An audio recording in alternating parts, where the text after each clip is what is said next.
वर्क़ा से गुफ्तगू करके और तवाफ़ मुकम्मल करके रसूलुल्लाह सल्लल्लाहु ताला अलैहि वसल्लम घर में तशरीफ़ लाए। घर के क़याम के दौरान भी आपको हज़रत जिब्रील की आवाज़ आती रहती थी। बड़े मुतफ़क्किर रहते थे, लेकिन खुद पर तारी होने वाली कैफियत को खदीजा के अलावा मुस्तफ़ा किसी से नहीं कहते थे। मुस्तफ़ा जान रहमत कहने लगे कि ऐ खदीजा, मुझे जो आवाज़ें आती रहती हैं, जो मैं गुफ्तगू सुनता हूँ, मैं नहीं समझता कि ये जिब्रील अमीन है। मैं बड़ा मुतफ़क्किर रहता हूँ। अब बीवी भी कैसी बीवी, जान से ज्यादा प्यारी शरीक हयात मेरे मुस्तफ़ा से कहने लगी, क्या ये मुमकिन है कि जब वो आए तो आप मुझे बता सके? क्या आपको उस वक्त ये होश रहता है? तो मुस्तफ़ा ने कहा, हाँ ये मुमकिन है। उसी दौरान हजरत जिब्रील तशरीफ ले आए। मेरे मुस्तफ़ा ने उन्हें देख करके खदीजा को इशारा किया है, खदीजा, वो आ गए। तो हजरत खदीजा ने कहा कि अब आप मेरी बाईं तरफ बैठ जाइए और देखिए कि आपको वो नजर आ रहे हैं। अल्लाह अल्लाह, बीवी भी हो तो ऐसी बीवी। कितनी मुआविनत की है हजरत खदीजतुल कुबरा ने मुस्तफ़ा जाने रहमत की इब्तिदाई दिनों में। कहा मेरे आप बाएं पहलू में बैठ जाइए। मुस्तफ़ा खदीजा के बाईं तरफ बैठ गए। कहा देखो अब आपको नजर आ रहे हैं? कहा हाँ खदीजा नजर आ रहे हैं। कहा अब आप मेरे दाईं तरफ आ जाइए। कहा अब देखिए आपको नजर आ रहे हैं? कहा कि हाँ नजर आ रहे हैं। कहा कि अब आप मेरी गोद में तशरीफ रखिए। मुस्तफ़ा जाने रहमत खदीजा की गोद में बैठ गए। कहा महबूब अब देखो, क्या अब भी वो आपको नजर आ रहे हैं? कहा कि हाँ खदीजा, मुझे वो अब भी नजर आ रहे हैं। फिर खदीजा ने अपनी ओढ़नी अपने सर से उतार दी और कहा देखो अब नजर आ रहे हैं। हजरत जिब्रील अमीन गायब हो गए। मेरे नबी से पूछा क्या आप आ रहे हैं नजर? मुस्तफ़ा ने कहा नहीं खदीजा, अब नजर नहीं आते। तो हजरत खदीजा ने मुस्कुरा के कहा, ऐ महबूब अब आप समझ लीजिए, ये कोई जिन नहीं, ये कोई देव नहीं है, बल्कि ये फरिश्ता ही है। और सुनिए, आप अल्लाह के रसूल हैं और इस बात की सबसे पहले मैं गवाही देती हूँ। तो यहां से जमाने को ये सबक बता दो, ये सुना दो कि इस्लाम में औरतों की तजलील का प्रचार करने वाले ये सुन लें कि इस्लाम ही वो मजहब है कि जिसमें सबसे पहले कायनात की सबसे अजीम हस्ती को सपोर्ट करने वाली जात औरत की जात है। सबसे पहले खदीजा ईमान लाती हैं उन दिनों में कि जब रसूलुल्लाह ने अभी नबूवत का ऐलान भी नहीं किया। सबसे पहले सीरत निगार, सबसे पहले मुस्तफ़ा की सीरत पे किताब लिखने वाले मोहम्मद इब्न इसहाक रहमतुल्लाह अलैह बयान फरमाते हैं कि इसके बाद जब मुस्तफ़ा जाने रहमत ने दावत व तबलीग का सिलसिला शुरू किया तो मक्का के लोगों ने बड़ी अजियतें आपको दी, आपका मजाक उड़ाया।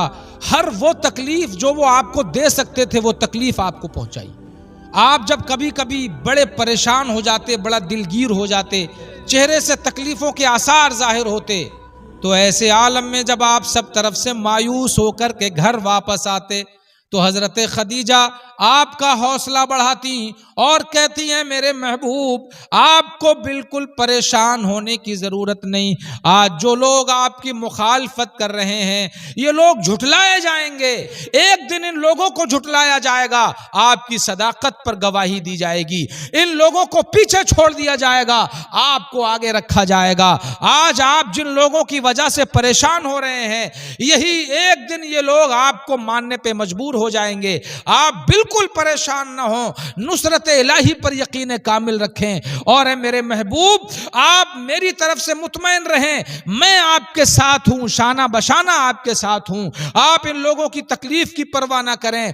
यकीनन अल्लाह आपका रब आपको अकेला नहीं छोड़ेगा। इन लोगों पर एक दिन ऐसा आएगा, लोगों पर अल्लाह आपको गालिब कर देगा और इन लोगों के दिलों में आपकी मोहब्बत के गुल महकेंगे।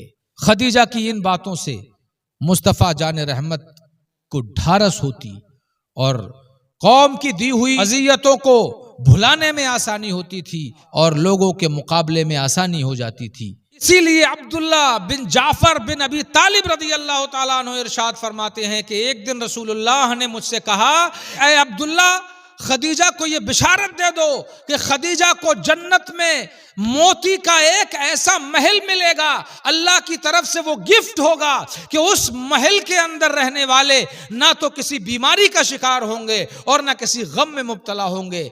ये खदीजा की शान है कि सबसे पहले जन्नत में मोती के महल की अगर बशारत दी जा रही है तो खदीजतुल कुबरा को दी जा रही है। और फिर एक दिन हजरत जिब्रील अमीन हाजिर खिदमत अक़दस होकर के कहते हैं कि या रसूल अल्लाह, सैयदा खदीजा को अल्लाह का सलाम पहुंचा दीजिए। अल्लाह ने सलाम कहलाया है हजरत खदीजा को, और हजरत खदीजा से जब मुस्तफ़ा ने कहा कि तुम्हें अल्लाह ने सलाम कहा है तो हजरत खदीजा मुस्कुराई और जवाबन इरशाद फरमाया कि अल्लाह का इसमें सिफत सलाम भी है और वो उसकी शान के मुताबिक है, अलबत्ता मेरी तरफ से भी जनाब जिब्रील को सलाम हो।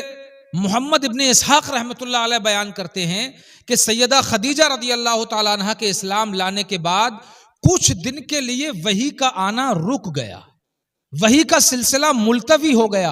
अब आदत पड़ चुकी थी ना आसमानी दोस्त से मुलाकात करने की, आदत पड़ चुकी थी नूरियों से मुलाकात की, तो कुछ दिन के लिए जब वही का आना जाना, जब वही का सिलसिला मुलतवी हुआ, जिब्रील की मुलाकात कुछ दिन के लिए रुक गई, तो मुस्तफ़ा तफक्कुर में रहने लगे, थोड़ा परेशान रहने लगे। ये खबर होते होते मुशरिकीन मक्का तक पहुंच गई, उन्होंने मजाक उड़ाना शुरू कर दिया, ज़बाने तान दराज की कि माज़अल्लाह मोहम्मद के खुदा ने मोहम्मद को छोड़ दिया है, जो फरिश्ता उनके पास आता था उसका आना जाना बंद कर दिया है, अब मोहम्मद का खुदा मोहम्मद को छोड़ गया, मोहम्मद अकेला हो गया। ये बातें मक्का की गलियों में गूंजती थी।